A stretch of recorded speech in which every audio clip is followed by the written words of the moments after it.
Hola, bienvenidos a un nuevo video, and today I'm going to be talking about the dreaded but very important AO4 for your A-level Spanish speaking exam. Now I'm going to start by talking about the importance of AO4. So it really helps with your confidence when speaking about these very tricky topics, and then you have that familiarity with this knowledge to fall back on and talk about whenever you're struggling.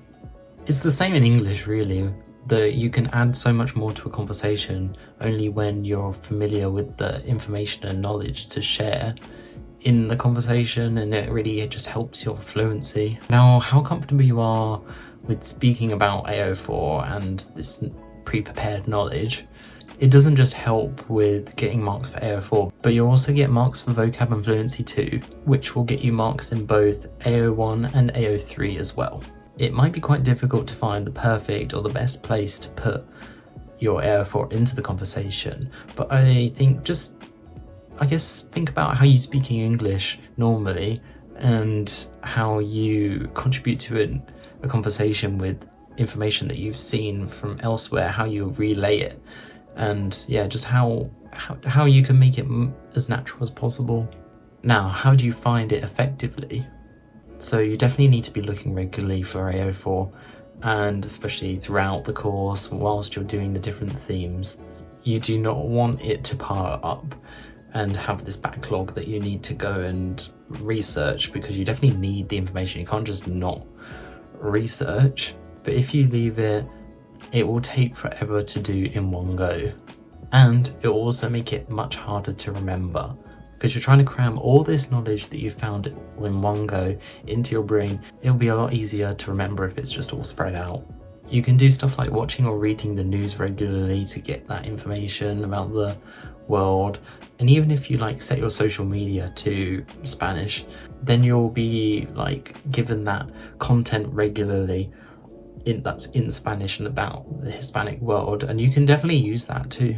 I also think it's really important to find things that you enjoy, because you will remember those so much more than the random things that you feel like you're forced to remember.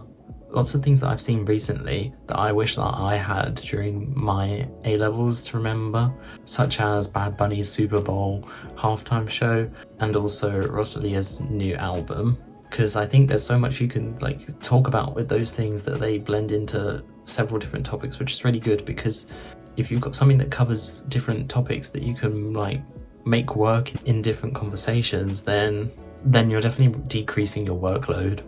So even if there aren't specific things that you're interested in maybe the trickier topics, I would recommend choosing a specific country to research or come back to, and then you can build that sort of interest in the country. Maybe just one country isn't enough. You might want a couple for variety. For example, whenever I was struggling to find something, I would either look for information in Cuba or Argentina.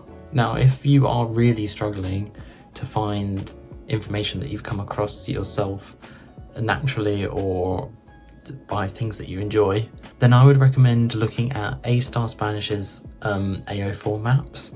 I'll show a preview of them now so you can see what they're like. I think it's really useful to find those random bits of information to fill the gaps. If you wanted to still research yourself, you can still use it as a starting point to find what you're supposed to research and give you some ideas. Here is how to maintain and remember it. Now, you probably won't listen to me, but it's really important that you're revisiting this AO4 constantly so that you can actually remember the stuff all the way from the beginning of year 12 once you get to your final exams. You don't want to be cramming it at the end, because realistically there's other things that you would rather be spending your time revising on, like for the IRP, rather than the AO4 that you'll just use on one photo card.